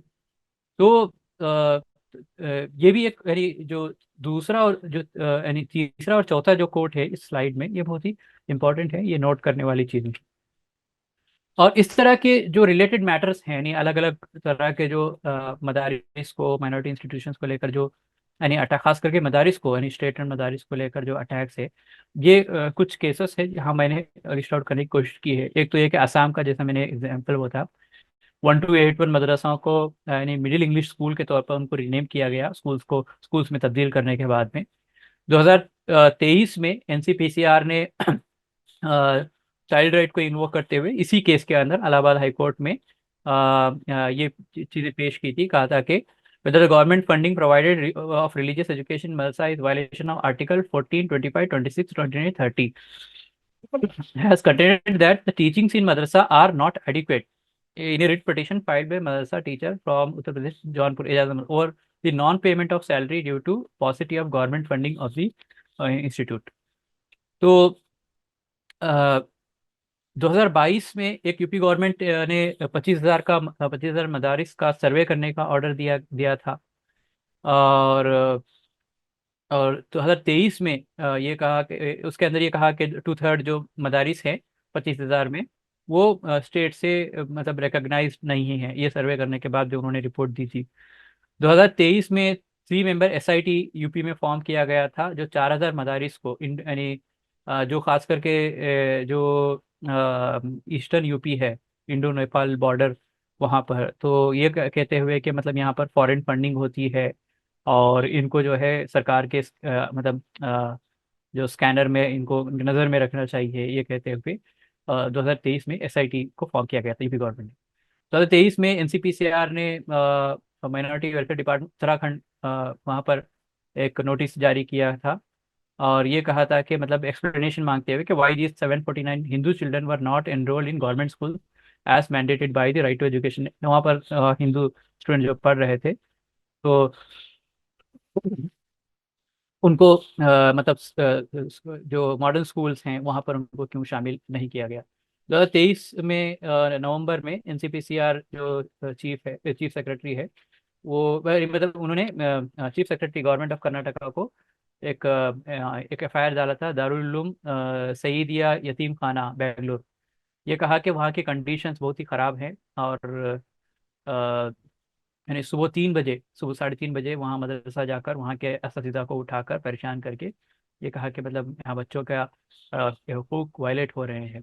तो इस तरह से जो है यानी जो सीरीज ऑफ जो अटैक्स है, यानी इस तरह के जो मैटर्स जो है दिन ब दिन हमारे सामने आ रहे हैं। तो की इश्यूज जो हम लोगों को सामने रखना है, यानी जब यानी मदरसा बोर्ड हो या माइनॉरिटी एजुकेशन इंस्टीट्यूशंस हो, मदरसा मदरसा बोर्ड के कॉन्टेक्स्ट में हम देखते हैं कि जैसा आसाम का जो मदरसा बोर्ड का जब इशू आया था, जब हम लोग वहाँ फील्ड वर्क के लिए गए थे, वहाँ पेरेंट्स से लोगों से जब बातचीत हुई थी, तो वहाँ लोगों का जो जो अफिनिटी है, लोगों का जो अटैचमेंट है, वो अनरिकग्नाइज्ड मदरसे, जो कम्युनिटी रन जो मदरसे हैं जहाँ स्टेट फंड नहीं लेते हैं, उनके तरफ ज़्यादा एक्चुअली हमने देखा। और स्टेट रन जो मदरसे थे उनके बारे में पेरेंट्स का ये कहना था कि हम क्यों इस इशू को उठाए या इसके खिलाफ बोले, क्योंकि इन मदरसों से ना हमको ढंग का हाफिज मिला है ना आलिम मिला है। तो उनका पूरा जो अटैचमेंट है वो जो अनरिकग्नाइज्ड और जो कम्युनिटी रन जो मदरसे हैं उनके तरफ एक्चुअली ये मेरा पर्सनल ऑब्जर्वेशन है, मैं गलत भी हो सकता हूँ। और चूंकि ये मदरसे कहीं, अगर हम इन हर मदरसे को as a unit, for example 1200 मदरसों को स्कूल में तब्दील किया, हर मदरसे को एक यूनिट के तहत देखेंगे, हर मदरसे की एक यूनिक कहानी रही होगी। वो जिस तरीके से एस्टैब्लिश हुआ और जिस तरीके से उसको पिछले 70-80 सालों में असम में चलाया गया है, इवन यूपी में भी बहुत पुराने मदरसे जो मदरसा बोर्ड एक्ट के तहत जो आ रहे थे, वो बहुत पुराने मदरसे, 60 साल 70 साल, कोई 100 साल पुराने मदरसे थे। तो इनको किसी ने कायम किया, किसी ने वक्फ किया होगा, कोई भले इंसान ने। तो इनकी जो पूरी मेहनत है हमारे एक्चुअली इसमें कि मतलब ये लोग स्टेट फंड लेते हैं या ये सरकारी मदरसे हैं, तो इनकी पूरी जो है स्टेट देख ले। अगर स्टेट जो है इनको स्कूल्स में कन्वर्ट करता है या या इस एक्ट को ख़त्म करता है और तमाम मदरसों को स्कूल में कन्वर्ट करता है, तो हम यानी एज ए कम्युनिटी अगर इसमें कोई एक इंटरेस्ट नहीं दिखाते हैं, तो मेरा एक्चुअली एज ए मतलब रिसर्चर जो एजुकेशन पे काम करता हूँ, तो उसमें जहाँ कम्युनिटी और एजुकेशन इन दोनों के इसमें कॉम्बिनेशन देखेंगे, तो कहीं ना कहीं जो है जो कम्युनिटी जो है कहीं एक स्ट्रांगली वर्डेड बात को, तो वो यानी जो जो ट्रस्ट है, जो अमानत है, जो यानी 80 साल 100 60 साल पहले जो वाकिफ ने वक्फ करके गई है, उन उन अमानतों को हम कहीं ना कहीं एज ए कम्युनिटी हम उनको एक वायलेट कर, एक इमोशनल बात है ये, और इसको आप लोग इग्नोर भी कर सकते हैं। तो इस वजह से तो अभी हम लोगों को क्या करना है कि इन चीज़ों को सामने रखकर देखने की कोशिश करें कि हमारे जो इदारे हैं वहाँ पर हम देखें कि राइट टू एजुकेशन एक्ट के कौन सी चीज़ें हम अप्लाई होती है, कौन सी चीज़ें अप्लाई नहीं होती हैं। क्योंकि जो चीज़ें इन्वोक की जाएंगी वो राइट टू एजुकेशन एक्ट की चीज़ें इन्वोक की जाएंगी। दूसरा जो चीज़ है वो एनसीपीसीआर राइट ऑफ चिल्ड्रंस हैं, 2006 का जो एक्ट है, उसके तहत हम देखने की कोशिश करें कि अपने जो इदारे हैं उन इदारे में बच्चों के हुकूक कहीं ना कहीं वायलेट हो रहे हैं क्या, क्या वहाँ वो कॉर्पोरल पनिशमेंट होता है वहाँ के यानी मतलब एक कंसर्न ये होता है कि एक डॉर्मेट्री में कई लोग कई बच्चे सोते हैं, कहीं ऐसा एक सिनारियो है, तो क्या उस सिनारियो को एज ए कम्युनिटी हम चेंज कर सकते हैं क्या। और दूसरा है कि मतलब वहाँ जो क्लीनलीनेस का इशू है, टॉयलेट्स का इशू है वहाँ पर, ये यानी बहुत सारे मतलब सेफ्टी और हेल्थ हजार्ड वाली चीज़ें हैं। ये तमाम चीज़ें जो है जो चाइल्ड राइट एक्ट 2006 है उसके अंदर मौजूद हैं, एक रेजिडेंशियल इंस्टीट्यूशन। वो पैरामीटर्स को हम देखें और हमारे अपने इदारे को कंपेयर करके देखें कहीं इसमें वायलेशन तो नहीं हो रहा है। तीसरी जो चीज़ ये है कि आर्टिकल 28 को हम लोग अच्छे से पढ़े, अच्छे से समझे क्योंकि इसको जो है जगह जगह जहाँ पर स्टेट फंड लिया जाता है थोड़ा बहुत भी, तो वहाँ आर्टिकल 28 को इन्वोक करके मदारिस को पूरी तरह से यानी जो स्टेट फंडेड मदरसे हैं उनको ख़त्म करने की कोशिश की जाती है। तो हम ये देखें कि कहीं अगर वक्फ के तहत किसी ने वक्फ किया है मदरसे की ज़मीन मदरसे को, तो कोशिश ये करें कि उसके वक्फ के तमाम जो पेपर्स हैं वो हमारे पास रेडीली अवेलेबल हों।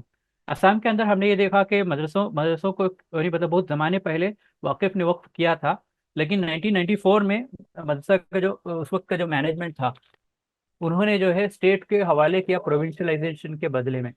और वहाँ पर उस वक्त कोई अब्दुल रज़्ज़ाक़ भुइयां साहब से जब बातचीत हुई, जो उस वक्त पिटिशनर थे, वो ये वक्त के तहत आते हैं, तो आर्टिकल 28 का क्लॉज 2 जो था, यानी एंडोमेंट और ट्रस्ट वाली जो बात है, वो इन मदरसों पर अप्लाई हो जाती और वहाँ पर रिलीजियस इंस्ट्रक्शन एक परमिसिबल हो जाता। लेकिन उनके पास वो पेपर्स वक्त के नहीं थे। तो ऐसे अगर मदरसे हैं तो कोशिश ये की जाए कि मदरसे जो है तमाम डॉक्यूमेंट्स मेंटेन रखें। चौथी जो चीज़ है, जो टेरर वाला जो डिस्कोर्स है, जैसा मदरसों में आसाम में जो डिमोलिश किए गए थे, वहाँ डिस्कोर्स ये चलाया गया कि यहाँ पर टेरर ट्रेनिंग होती है, टेरर फंडिंग होती है, ये तमाम चीज़ें। एक्चुअल में जब देखा गया है कि वो 3 मदरसे जो गिराए गए थे 2 साल पहले, उसके डिफरेंट रीजन थे। एक मदरसे का इशू ये था कि उसके जो ज़मीन का जो नक्शा है वो पास नहीं था। तो ऐसे सिली मैटर्स होते हैं, तो सिली मैटर्स को वो लोग उछाल कर यानी एक पॉलिटिकल पर्पज में एक डिफरेंट डिस्कोर्स वहाँ पर ये करते हैं। तो यानी मतलब जो हमारे जो मदारिस के जो प्रॉपर्टीज़ हैं, जो लैंड है, बिल्डिंग है, वो उसके नक्शा हो सकता है, वहाँ के जो जो लोकल बॉडी हो सकता है, उस बॉडी लोकल बॉडी का जो रूल है उस रूल के हिसाब से वो चले। आखिरी जो चीज़ है कि accusation of in property in funding land acquisition and expenditure, यानी एनसीपीसीआर ने यह कहा था कि मतलब यानी मदरसों को, एनसीपीसीआर की 2021 की जो रिपोर्ट है मशहूर, उन्होंने ये कहा कि मतलब मदरसों के अंदर जो फंडिंग आती है उनके सोर्सेज जो है क्लियर नहीं है। यानी यूपी में जो मदरसों के जो सर्वे यानी अनरिकॉग्नाइज मदरसों के सर्वे का भी जवाब इसी 2 पॉइंट से निकाला गया था। पहला पॉइंट ये था कि यहाँ पर बच्चों का हुकूक का वायलेशन हो रहा है, तो ये एक एस्टैब्लिश लॉ है, लॉ का वायलेशन हो रहा है। तो हम आर्टिकल 30 को इन्फ्रिंज नहीं कर रहे हैं, बल्कि हम जो है चाइल्ड राइट के वायलेशन को लेकर कंसर्न है। तो इसलिए हम ये देखना चाहते थे कि 2006 के एक्ट के जो पैरामीटर्स हैं वो पैरामीटर के हिसाब से यूपी के मदद से फंक्शन कर रहे हैं या नहीं कर रहे हैं। और दूसरा जो पॉइंट ये था कि हम लोगों को रिपोर्ट्स मिली हैं कि एनसीपीसीआर के कॉन्टेक्स्ट में वो ये थी कि मतलब मदरसों के अंदर जो 60% जो फंडिंग है वो अनरिकॉग्नाइज्ड, यानी कोई सोर्स नहीं है, यानी मतलब कौन डोनर है उसका नाम मेंशन नहीं है। असल में हुआ क्या था कि अरशद आलम एक प्रोफेसर है जो जेएनयू में पढ़ाए थे अभी, उन्होंने एक किताब लिखी थी इनसाइड दी मदरसा। तो उस किताब में उन्होंने 14 मदरसे का सर्वे किया था, 14 मदरसे का जो 60% मतलब उन्होंने कहा है। और इन्होंने क्या किया, यूपी गवर्नमेंट यानी मतलब एनसीपीसीआर ने अपनी रिपोर्ट के अंदर उस अरशद आलम के ओपिनियन को शामिल किया। और उस ओपिनियन को यानी मतलब अरशद आलम का जो 14 मदरसों का ओपिनियन नहीं हो गया, बल्कि वो एक नेशनल बॉडी एनसीपीसीआर का ओपिनियन के तौर पर यूपी गवर्नमेंट ने यूज करते हुए ये कहा कि मतलब मदरसों के अंदर जो फंडिंग आती है उसका सोर्स पता नहीं रहता है। तो इस वजह से फंडिंग का इशू और चाइल्ड रेट का इशू को लेकर उन लोगों ने ये सर्वे किया था। तो ये जो पॉइंट बताने का रीज़न ये है कि मतलब ये पॉइंट्स को देखने के बाद ही हम लोग समझ जाएं कि हम लोगों को आगे चलकर मतलब करना क्या है, कैसे मतलब अपने जो इदारे हैं उनको कैसे प्रोटेक्ट किया जाए। तो ये मतलब चंद वे अहेड हैं। तो इसी के साथ में मैं अपनी गुफ्तगू यहीं पर ख़त्म करता हूँ।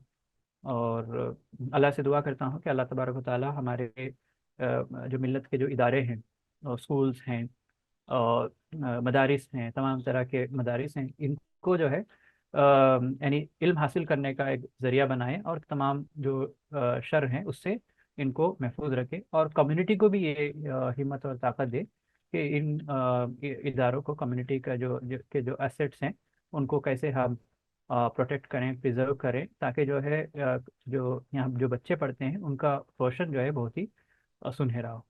तो इसी के साथ में अपनी मैं बात ख़त्म करता हूँ। वाखिर दावाना अल्हम्दुलिल्लाह रब्बिल आलमीन। बहुत बहुत शुक्रिया जनाब सादत हुसैन साहब, आपने बड़े तफसील के साथ प्रेजेंटेशन अपना पेश किया। अभी वक्फा दिया जाता है सवालात के लिए। अगर कोई सवाल है तो ब्रीफ आप पूछ सकते हैं, उसके बाद सदारती कलिमात होंगे। अस्सलाम वालेकुम। वालेकुम वालेकुम। अस्सलाम। मेरा सवाल ये है कि क्या ये मुमकिन है कि जो प्रेजेंटेशन साहब साहब ने पेश की है उसकी एक कॉपी मिल जाए, क्योंकि मैं देर से शरीक हुआ, मैं पूरी प्रेजेंटेशन देख नहीं सुन नहीं पाया। जी मैं आपको व्हाट्सअप करता हूँ डॉक्टर साहब। जज़ाकल्लाह। हाँ, ये व्हाट्सएप भी कर देंगे आपको, और इसकी रिकॉर्डिंग भी हुई है। आप रिकॉर्डिंग भी आपको भेजी जा सकती है। जज़ाकल्लाह जज़ाकल्लाह। और कोई बात, कोई अस्सलाम सवाल? वालेकुम। वालेकुम अस्सलाम। मैं जावेद अकबर अर्ज कर रहा हूँ। जी मेरा कुछ मशवरे हैं। जी, मशवरे ये हैं कि ये जो हाई कोर्ट ने अभी पाबंदी लगाई थी, जिसको सुप्रीम कोर्ट ने स्ट्राइक डाउन कर दिया, और फिर जुलाई में वादा ये किया है कि इस मसले को हम तफसील से जब गौर करेंगे, तो इसके अंदर जो उन्होंने ऑब्जेक्शन लगाए थे इलाहाबाद हाई कोर्ट ने, उसमें एक बात ये कही थी कि ये जो मदारिस है ये अनकॉन्स्टिट्यूशनल है और ये सेकुलरिज्म के खिलाफ है, ये उन्होंने बताया था। और एक बात ये भी बताई थी, जैसे कि अभी सादत साहब की तकरीर से जाहिर है कि इन मदारिस के अंदर क्वालिटी एजुकेशन नहीं दी जाती। ठीक है, तो मेरा जो ऑब्जर्वेशन है और मेरी जो राय है वो ये कि इस सिलसिले में दो काम किए जाएं। पहली बात तो ये है कि हमारे मदारिस को चाहिए कि हम उसके अंदर जो हमारी तालीम है उसके साथ साथ अंग्रेजी जबान भी अच्छी तरह पढ़ाएं बच्चों को, और मैथ्स और साइंस की भी तालीम जो है इनमें दें। मदारिस का कहना यह है कि बच्चों के अंदर अगर हम ये तालीम देंगे तो उनके अंदर सिंसियरिटी और वो अरबी जबान वगैरह के ऊपर कमांड हासिल नहीं कर सकेंगे। तो मैं उनसे ये कहना चाहता हूं कि अब्दुल सलाम साहब जो कि नोबेल प्राइज विनर थे, उन्होंने अपनी एक सवाने लिखी है और उसके अंदर ये लिखा है कि जब यहाँ से वो झंग से हाई स्कूल पास करके ऑक्सफोर्ड में गए तो वहां पर 26 जबानें पढ़ाई जाती थी उनको। और उन्होंने ये भी लिखा है कि वहां का मेयार इतना ज्यादा था जबरदस्त कि मुझको उस मेयार तक हासिल करने के लिए 2 साल तक मजीद कोशिश करनी पड़ी। तो हम ये कह सकते हैं कि हमें हमारे तालीम अच्छी हो और हम अंग्रेजी भी पढ़ाएं और मैथ्स और साइंस वगैरह भी पढ़ाएं, बल्कि आगे जाकर हमें अगर संस्कृत की भी तालीम देनी चाहिए तो ये बहुत अच्छा होगा।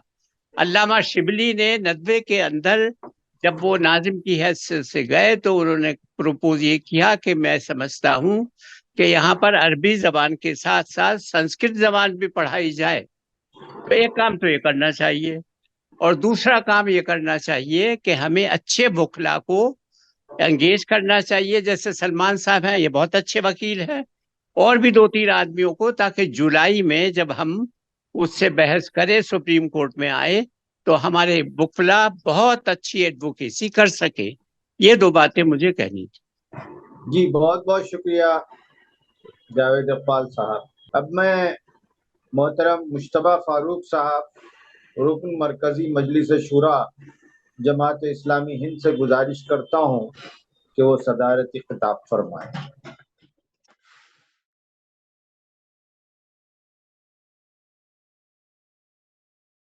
बिस्मिल्लाह, अस्सलाम वालेकुम।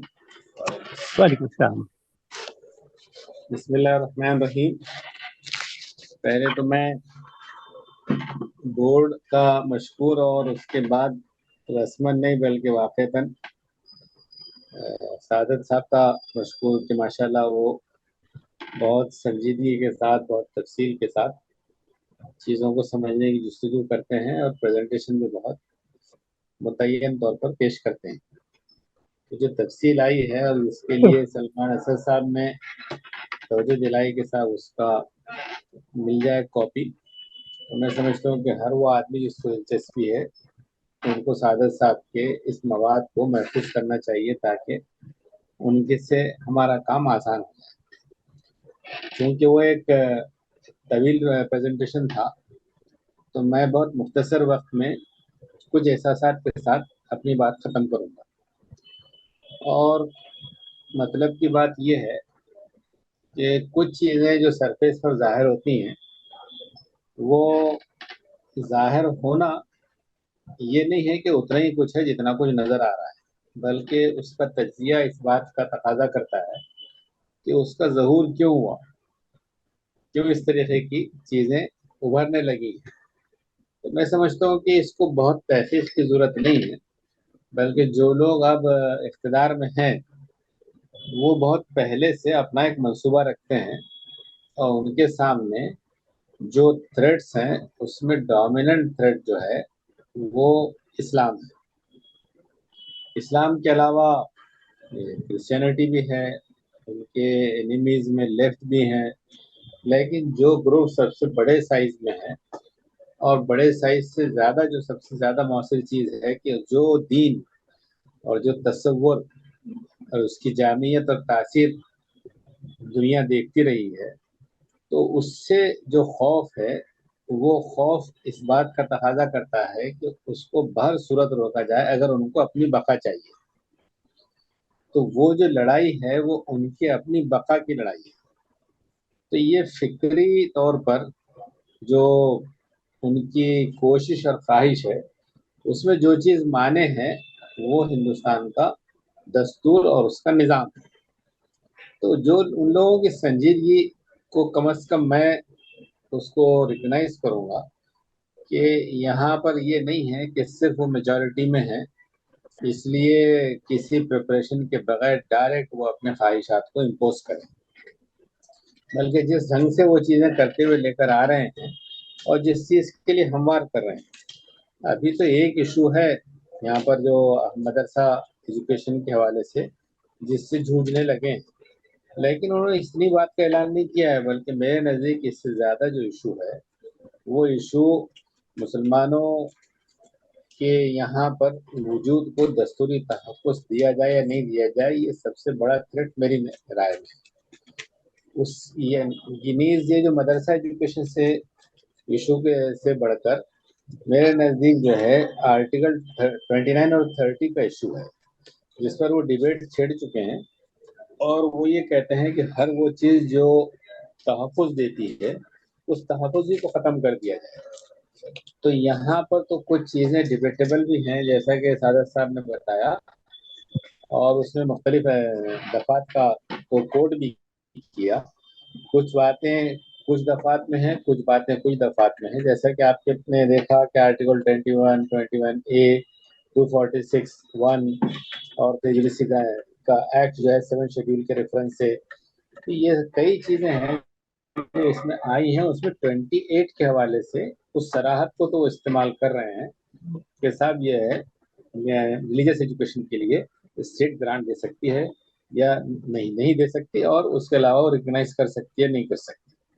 तो मैं ये अर्ज करना चाह रहा हूँ कि अभी तो फिलहाल हम इस डिबेट में हैं कि मदरसा एजुकेशन के हवाले से क्या करें, लेकिन मैं समझता हूँ कि दानिशमंदी का तकाजा ये है कि इसको पूरे तनाजुर में इसको लिया जाए।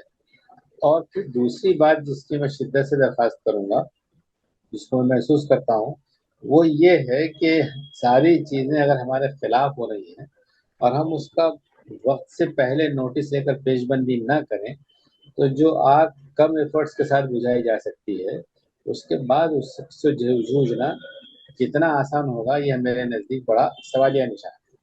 तो यहाँ पर आप देखिए उनके संजीदगी के हवाले से कि उन्होंने NCPCR की रिपोर्ट पेश की और आपने इससे पहले साथ साथ के हवाले से उसका भी मुताला किया, लेकिन वो जो जवाब खड़ा करने की कोशिश कर रहे हैं वो कॉन्स्टिट्यूशन की बुनियाद पे खड़ा करने की कोशिश कर रहे हैं। और मेरा मानना ये है कि वो जितना सीरियस है अपने परसुएशन में, तो अगर इलाहाबाद हाई कोर्ट का फैसला अगर डिक्लाइन भी हो जाता है, अभी तो जुलाई के सेकंड वीक में सुप्रीम कोर्ट उसके बारे में राय कायम करेगी। मैं ये मानकर चलूं कि साहब सुप्रीम कोर्ट हाई कोर्ट के फैसले को मुस्तरद भी कर देती है, तो ऐसा नहीं होगा कि ये मामला यहाँ खत्म हो जाए। अभी तस्करा में आया कि साहब किसी और स्टेट में ये चीज हो रही है, कोई और स्टेट की हाई कोर्ट एक फैसला देती है, या कुछ और स्टेट में कुछ होता है। जब तवातुर के साथ मुख्तलिफ कोर्ट्स में कुछ होने लगे तो उसके बाद में चीजें दोबारा और सहबारा सुप्रीम कोर्ट आती है और वो बेंच के साइज को बढ़ाती है और उसके मुताबिक वो फिर से इशू ओपन होता है।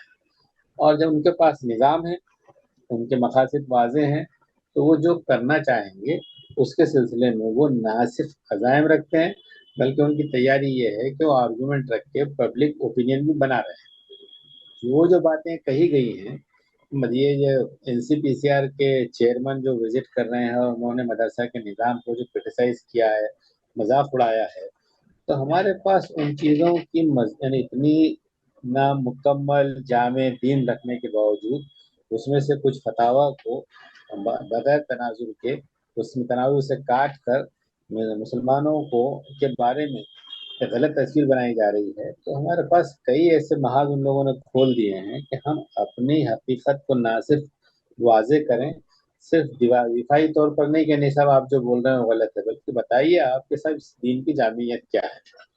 तो उन्होंने NCPCR के हवाले से जो दस्तूरी बहस खड़ी खड़ा किया है, और वो उसके लिए आप इस पहलू से भी उसको महसूस करेंगे कि उसमें उन्होंने 3 धर्मों के निज़ाम तालीम का तस्करा किया, जिसमें बुद्धिस्ट हैं, मुसलमान हैं और हिंदू। तो उन्होंने सिर्फ यानी मुसलमानों के मदरसा की मुखालिफत नहीं की, बल्कि उन्होंने कहा कि सब धार्मिक एजुकेशन इसलिए नहीं हो सकता कि एजुकेशन जब RTE के तहत 2009 में फ्री एंड कंपलसरी कर दिया गया, तो जब फ्री एंड कंपलसरी एजुकेशन है 6 से 14 साल के हवाले से, मैं तो ये कह रहा हूँ कि 6 से 14 साल वाला रेफरेंस तो पुराना चला आ रहा है, कोठारी कमीशन से लेकर अब तक आकर RTE में कंक्लूड हुआ है। लेकिन NEP ने तो अब ये किया है कि उन्होंने तो प्री स्कूल को भी शामिल कर दिया और 12th तक कर लिया स्कूल सिस्टम को। तो वो अगर चूंकि अभी 14 साल की उम्र तक यानी 8 तक ग्रांट देने के लिए वो आमादा है, तो उसका तकाजा कर रहे हैं। कल वो ये कहते हैं कि नहीं साहब ये स्कूल सिस्टम यहाँ तक है, तो ये चीज़ जो है 12वीं तक भी जा सकती है, और 12वीं तक जा सकती है, तो फिर वो कह रहे हैं कि सब जब RTE में 14 साल तक फ्री एंड कंपलसरी एजुकेशन को अश्योर कर दिया गया है, फंडामेंटल राइट मान लिया गया है, तो फिर ऐसी सूरत में एजुकेशन को डिफाइन करना होगा। और एजुकेशन को डिफाइन करते हैं तो उसको डिफाइन करने का बेस्ड कॉन्स्टिट्यूशन ऑफ इंडिया होगा, और कॉन्स्टिट्यूशन का कैरेक्टर चूंकि सेक्युलर है, तो सेक्युलर एजुकेशन ही हमारे लिए निज़ाम की बुनियाद होगा। और जब सेक्युलर एजुकेशन होगा तो कोई फिर रिलीजियस एजुकेशन को रास्ता और गुंजाइश नहीं होगी। तो उन्होंने अपने पाठशालाओं को, अपने गुरुकुल को उन्होंने जो है इस एतबार से लेजिटिमाइज कर दिया कि अपनी तालीम का वक्त अलग से निकाला, और उन्होंने जो है CBSE से अपने इदारों को रिकग्नाइज करवा के वो एजुकेशन देना शुरू कर दिया। तो ये आप पर एतराज से पहले उन्होंने अपने आप को तैयार कर लिया। अब ये जो तैयारी है और ये जो चैलेंजेस हैं, इन चैलेंजेस को सामने रखते हुए जो जरूरत महसूस होती है वो ये है कि सब जैसे ये गुफ्तगू शुरू की है तालीमी बोर्ड ने, ये गुफ्तगू और भी पहलू से काम तो कर ही रहे हैं, निसाब के सिलसिले में मदारिस के जिम्मेदारान से मिल रहे हैं, लेकिन ये जो इनिशिएटिव है अगरचे के काबिल मुबारकबाद है, लेकिन अभी बहुत तशना है ये। तो इसमें तो ज़रूरत यह है कि जो मुताल्लिक़ जितने भी फरीक हैं, यानी मदारिस के ज़िम्मेदारान, मिल्लत की जमातों के ज़िम्मेदारान और बोर्ड्स के ज़िम्मेदारान, ये सब लोगों को लेकर इस पर जो है अवेयरनेस की एक अच्छी कोशिश होनी चाहिए। साथ ही दूसरी कोशिश ये होनी चाहिए कि जब ये रिलीजियस एजुकेशन को अगर से कि कहीं कंसिडर किया जाता है और कहीं पर मुस्तरद किया जाता है, मसलन ये है कि जैसे सुप्रीम कोर्ट का रुझान सामने आया है कि साहब इसको बिल्कुल मुस्तरद कर देना ये ठीक नहीं है, आपको जो है इसको इम्प्रूव करना चाहिए। तो ये फितरी तरीका है, और शायद इस्लाम से करीब तर ये है कि हम तालीम की इस दौर तालीम की जो तकसीम है, इस तकसीम को ख़त्म करके इसके वहदत के लिए हम दीगर जमातों को, इदारों को कैसे ला सकते हैं करीब, इसको देखने के लिए। और उसका तो ज़रिया ये हो ही गया है, वैसे भी जमतुल उलमा और जमात इस्लामी ने नाइस के हवाले से चीज़ों को इनिशिएट किया, और मदारिस को एनआईएस से अगर रिकग्नाइज कर लिया जाता है तो ऐसी सूरत में लेजिटिमेसी बन जाती है। लेकिन फिर भी मेरी ये राय है कि कुछ चीज़ें हम वक्ती सहारे के तौर पर तो इख्तियार कर सकते हैं, लेकिन सवाल ये है कि ये तो एनआईएस का सिस्टम भी उन बच्चों के लिए है जो आउट ऑफ स्कूल है। अब वो उसको कब तक गवारा करेंगे? वो तो ये कहेंगे कि साहब हमने कंपलसरी आपको फैसिलिटी दे दी है, तो आप स्कूल को बच्चों को स्कूल ही में लाइए और रेगुलर सिस्टम में उनको लाइए डिस्टेंस एजुकेशन की बजाय। तो बहरहाल अभी तो हमारे पास एनआईएस है, जब से कल जो है वो चीज़ नहीं होगी और कल जो है एनआईएस जो है हमारे लिए यानी मुस्तकिल जरिया बनेगा। ये बहरहाल हमारे सामने होमवर्क रहना चाहिए।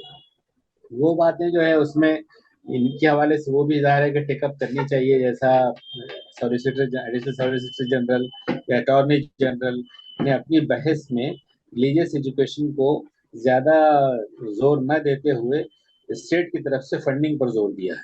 तो हम जो है ये लड़ाई तो लड़ेंगे कि साहब फंडिंग भी मिलनी चाहिए, लेकिन इसको भी पैरेलल बाकी रखेंगे कि साहब हम हर वक्त वो मांग रहे हैं आपसे। इसलिए जो अनरिकग्नाइज या आज़ाद मदारिस है वो निज़ाम अगर बाकी रहता है तो आपको तकलीफ क्या है? तो आर्गूमेंट के क्या क्या जाविये हो सकते हैं उस पर भी होमवर्क की ज़रूरत है और उस पहलू से उसको डील करने की ज़रूरत है। साथ ही ये भी है कि सब हम ये सारी चीज़ें जो कर रहे हैं तो जो बात जावेद इकबाल साहब ने भी कही और हम सब भी महसूस करते हैं और तालीमी बोर्ड भी उसकी की जस्तजू कर रहा है कि हमको अपने एजुकेशन की क्वालिटी को बढ़ाना चाहिए।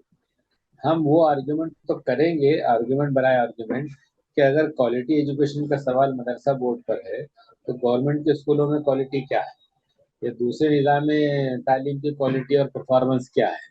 लेकिन ये असल और अच्छी बुनियाद नहीं है कि हम कमज़ोर रहने के लिए कमज़ोरी को बुनियाद बनाएं। आर्ग्यूमेंट के लिए तो हम कर सकते हैं, लेकिन हमको इसकी जस्तजू करना चाहिए कि हमारे निज़ाम तालीम का की क्वालिटी भी बढ़े। कुछ गलतफ़हमियों को रफ़ा करना चाहिए जिसमें कि वो कहते हैं कि रिलीजियस एजुकेशन जो है वो डिवाइड का सबब बनता है, यूनिवर्सल नहीं है। तो इस तरीके की गलतफ़हमियों का इज़ाला भी हमको अच्छे से करना चाहिए। एक दो बातें आखिर में कहते हुए मैं अपनी बात को समेट लेता हूँ। वो ये है कि ये है कि सब मिल्लत के रवैये में जहाँ पे क्वालिटी वाला सवाल है, वहीं तजुर्बे से जो बात सामने आई है वो आसा मदरसा को जो बैन किया गया और उसके बाद बगैर किसी हेजिटेशन और एजुटेशन के ना सिर्फ तलबा बल्कि टीचर्स भी वहाँ पर जब मर्ज हो गए तो वहाँ पर उन्होंने कोई रजिस्टर नहीं किया। तो ये भी देखना चाहिए कि मिल्लत को हमको अवेयर करना होगा कि हम अपनी कमजोरियों की इस्लाह कैसे करेंगे और स्टेट से हम कैसे अपने हक को हासिल करेंगे। आखिर में फिर यही बात कहते हुए कि इसको ये गुफ्तगू जो है सिर्फ गुफ्तगू बराए गुफ्तगू नहीं है, इस काम को बहुत मंसूबाबंद अंदाज से आगे बढ़ाना पड़ेगा। आगे बढ़ाने के साथ कॉमन कंसर्न के तहत हमें उसको टेकअप करना पड़ेगा। और जो आखिर में जो उन्होंने सादत साहब ने तजावीज़ दी हैं उसी में एक दो बातें ऐड करते हुए कि सब एक तो हमको पॉलिटिकली यानी लीगली डील करना है, दूसरे हमको एडवोकेसी की जस्तजू करनी है, तीसरे ये है कि सब दूसरे जो मज़ाहिब जिससे आज नहीं कल मुतासिर होने वाले हैं उनसे हमको इंगेज करना चाहिए ताकि इसको हम जमहूरी तौर पर ताकतवर बना सकें।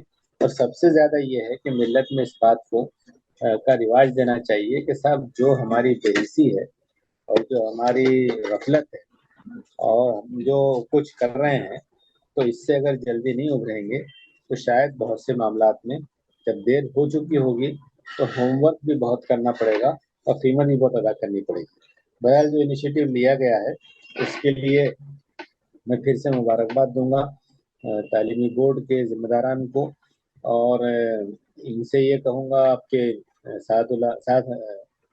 साथ से कि वो अपनी फाइंडिंग्स को आर्टिकल की शक्ल में भी तरतीब दें ताकि हम उर्दू, हिंदी, अंग्रेजी में भी इसको पेश कर सकें बल्कि उसको प्रिंट करके भी पहुंचा सकें। तो वो अवेयरनेस के लिए बुनियादी काम होगा। मैंने जो बातें इस वक्त मुनासिब समझा अपनी दानिश में वो आपके सामने पेश किया, आप सबने गवारा किया उसके लिए बहुत मशकूर। वाखिर-दावाना अल्हम्दुलिल्लाहि रब्बिल आलमीन। मैं आप तमाम का मशकूर हूँ कि आपने इसमें शिरकत की। सादत साहब का शुक्रिया अदा करता हूं कि उन्होंने बेहतरीन प्रेजेंटेशन पेश किया। मुश्तबा फारूक साहब के हम मशकूर हैं कि उन्होंने सदारती कलिमात पेश किए। ये प्रोग्राम बर्खास्त होता है।